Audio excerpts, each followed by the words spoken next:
On a rainy fall night in a quiet rural town, nestled among rolling hills and whispering pines, a remarkable girl was born. Sarah entered the world with striking features.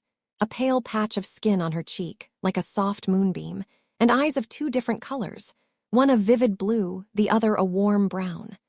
The doctor, her face softened by years of delivering both babies and difficult news, smiled gently at the parents, Helen and Javier. "Your daughter has vitiligo," she explained, her voice steady and kind. "A condition that affects skin pigmentation. There's no cause for concern. Sarah can live a full, happy life just like any other child." But her reassuring words barely reached Helen. Exhausted from labor, her hair tangled and eyes shadowed with fatigue, Helen stared at her newborn with a heavy heart, a mix of disappointment and fear swirling within her. She had dreamed of a perfect, healthy child, not one marked by difference. Javier, standing stiffly by the hospital bed, seemed distant, as if his mind were elsewhere. His gaze wandered the sterile room, avoiding the tiny bundle in the crib. The faint scent of alcohol on his breath mingled with the hospital's sharp antiseptic smell, betraying his unease. In the weeks that followed, the couple's small, drafty home became a place of tension rather than warmth for little Sarah. Helen, unprepared for the demands of motherhood, was overwhelmed by her emotions. She spent her days oscillating between tears and sharp arguments with Javier, her frustration spilling over like an overfilled cup. Javier, meanwhile, sought solace in the local bar, where the clink of glasses and hum of conversation drowned out his responsibilities. He'd return home late, unsteady on his feet, as Sarah's cries pierced the silence of the house. Her wails, desperate for comfort, were often met with irritation or ignored entirely, leaving the infant to face long, lonely nights with only the creak of the old house for company. When Sarah was just 3 months old, Helen reached a breaking point. On a stormy night, with rain battering the windows and her heart heavy with despair, she packed a small suitcase with Sarah's tiny clothes, soft onesies and knitted blankets, her hands trembling with every fold. "We can't do this, Javier," she said, her voice breaking as tears streamed down her face. "We're not ready. She deserves parents who can give her what we can't." Javier, sprawled on the worn couch with a beer bottle dangling from his hand, stared blankly at the floor. His silence spoke volumes. Deep down, he knew he wasn't equipped to be the father Sarah needed. The next morning, under a gray sky heavy with unshed rain, Helen carried Sarah to an orphanage on the outskirts of town. The building, though modest, stood sturdy against the elements, its walls holding countless stories of hope and loss. Rosa, a kind-eyed social worker with a gentle touch, took Sarah into her arms. "Are you certain about this?" she asked, her voice soft as she cradled the baby, whose mismatched eyes gazed up curiously. Helen's breath hitched as she looked at her daughter's delicate face, the pale patch glowing faintly in the dim light. But memories of sleepless nights, her own doubts, and the weight of her struggles pressed down on her. "It's what's best for her," she murmured, her voice barely audible, before turning and hurrying away, leaving behind her daughter and a piece of her soul. Sarah's early years in the orphanage were a mix of quiet routine and unspoken longing. The facility was clean and orderly, with rows of neatly made beds and colorful drawings pinned to the walls, but it was stretched thin by too many children and too few staff. Basic needs were met: meals, clothes, a place to sleep, but love and individual attention were rare luxuries. As Sarah grew, her unique appearance drew attention. The pale patch on her face and her striking eyes made her stand out, often inviting curiosity or cruelty from other children. They taunted her with names like Patch or Mismatch, words that stung her tender heart like thorns. Yet Sarah found ways to cope, her spirit unyielding. She cherished small joys: Rosa's warm smile, the worn pages of library books with tales of adventure, and sunny afternoons in the park where she could watch clouds drift by. At 6 years old, Sarah was placed with her first foster family, the Lopeses. Their home, filled with the scent of fresh-baked bread and the laughter of their own children, seemed like a dream at first. But the constant questions from neighbors about Sarah's appearance and the curious stares at community gatherings unsettled the family. They hadn't anticipated the attention her vitiligo would draw, and their discomfort grew. After a few weeks, they returned Sarah to the orphanage, their apologies ringing hollow as they left her with another scar on her heart. This cycle repeated twice more in the years that followed, each rejection chipping away at Sarah's trust, making her quieter, more guarded. Everything changed when Sarah was nearly 8. That spring, Carmen, a graphic designer in her 40s with vitiligo herself, visited the orphanage. Her face bore pale patches like Sarah's, and her eyes carried a quiet strength. As she walked through the playroom, she spotted Sarah sitting alone, sketching on the floor with a stub of chalk. The girl was drawing a butterfly, its wings vibrant despite the simplicity of the medium. Carmen paused, struck by the resemblance between them. Kneeling beside Sarah, she offered a warm smile.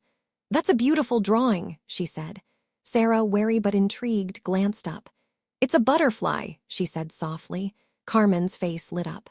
"You know, butterflies go through an incredible change to become one of a kind, just like us, don't you think?" Over the next few months, Carmen became a regular presence in Sarah's life, bringing art supplies, sharing stories, and listening with genuine care. Their bond grew strong, rooted in shared experiences and mutual understanding. When Carmen asked Sarah if she'd like to live with her, the girl's response was a tight hug, her face buried in Carmen's shoulder as tears of joy fell. The adoption process was grueling, endless paperwork, interviews, and home visits, but Carmen's determination never wavered. She knew, with every fiber of her being, that Sarah was her daughter in all the ways that mattered. The day Sarah moved into Carmen's cozy home, with its bright walls and shelves of books, she stood nervously before a mirror, studying her reflection. Carmen noticed and knelt beside her. "You are beautiful just as you are," she said softly. "Your patches, your unique eyes, they're part of what makes you special, and you are extraordinary." Sarah's eyes glistened. "Do you really believe that?" she whispered. "With all my heart," Carmen replied, pulling her into a warm embrace. "And I'll always be here to remind you." Life with Carmen was a revelation for Sarah. Her new room, painted in soft blues and greens, was a sanctuary filled with books, sketchpads, and paints. Carmen nurtured Sarah's creativity and celebrated every milestone, from a well-drawn butterfly to a good grade on a test. But challenges lingered. At school, Sarah faced whispers and stares, and some days she came home in tears, wounded by a classmate's cruel remark about her appearance. Carmen was always there, offering a comforting hug and gentle wisdom. "The people who truly matter will see your heart. Your looks are just a small part of the incredible person you are." As Sarah entered her teens, she grew more confident in her identity. Carmen introduced her to support groups for people with vitiligo, where Sarah met others who shared her journey. These connections were a lifeline, showing her she wasn't alone. At 15, Carmen felt Sarah was ready to learn about her origins. One quiet evening, they sat together in their cozy living room, a thick folder resting on the coffee table. "Sweetheart," Carmen began, her voice gentle but serious, "it's time you knew more about where you came from." Sarah's heart pounded. She'd always known she was adopted, but the details of her early life were hazy. Carmen opened the folder, revealing adoption papers and faded photos. With care, she spoke of Helen and Javier, Sarah's biological parents, describing their youth, their struggles with addiction, and their inability to care for a child with unique needs. "They made a painful choice, believing it was best for you," Carmen said softly. Sarah listened, tears streaming as she grappled with the sting of abandonment and the gratitude for Carmen's unwavering love. "Do they ever think of me?" she asked, her voice trembling. Carmen hugged her tightly. "I'm certain they do, but what matters most is that you're loved now and you'll always be my daughter." Sarah channeled her emotions into her passions. She excelled in school, graduating with honors and earning a spot at a top university to study cosmetic chemistry. Her dream was to create products that celebrated diverse skin, including conditions like vitiligo. In her final year, while attending a cosmetology conference in a nearby city, Sarah stopped at a small cafe for lunch. As she waited, her eyes drifted to the waitress approaching with a water pitcher. Something about the woman's face felt familiar, like a half-remembered dream. When Sarah saw the name tag, Helen, her heart leaped. Could this be her mother? Helen, now in her 40s, looked weathered by life, her face lined with hardship. Yet her blue eyes, so like Sarah's, held a familiar spark. "Can I get you anything else?" Helen asked, her smile polite but tired. Sarah's voice caught as she spoke. "Actually, I think you might be my biological mother." Helen froze, the pitcher trembling in her hands. She looked at Sarah, really looked at her for the first time. Recognition flooded her eyes, followed by a wave of emotions: shock, sorrow, guilt, and a glimmer of hope. The cafe hummed around them, unaware of the silent drama unfolding. Helen set the pitcher down and sat across from Sarah, her hands shaking. "I never thought I'd see you again," she said, tears brimming. Sarah took a deep breath, steadying herself. "I didn't either, but I need to understand." Over the next few minutes, Helen poured out her story: her reckless youth, her volatile relationship with Javier, and the paralyzing fear of raising a child with special needs. "I thought keeping you would ruin your life," she said, her voice thick with regret. "But I see now I hurt you by letting you go." Sarah listened, her heart torn between compassion and pain. "And my father?" she asked softly. Helen's gaze fell. "Javier couldn't escape his struggles. He passed away years ago." A heavy silence settled over them, Sarah mourning a father she'd never known. Then Helen spoke, her voice barely audible. "Can you ever forgive me?" Sarah studied her, seeing not just the mother who left her but a woman broken by her own mistakes. "I choose to forgive," Sarah said, her voice steady but kind. "Not for you, but for me. Holding on to anger would only hurt me, but forgiving doesn't mean erasing the past." Tears rolled down Helen's face as she nodded, absorbing the weight of Sarah's words. "Do you have a good life now?" she asked hesitantly. Sarah's lips curved into a soft smile. "Yes, I was adopted by an amazing woman, Carmen, who taught me to embrace myself. I'm about to graduate college and have big plans." Helen smiled through her tears. "You deserve every bit of happiness." They exchanged contact information, leaving the door open for healing without promising a close bond. As Sarah left the cafe, she felt a weight lift, as if she'd set down a burden she hadn't realized she carried. She called Carmen, eager to share the encounter with the woman who'd truly raised her, whose love had been her anchor. In the years that followed, Sarah flourished in the cosmetics industry.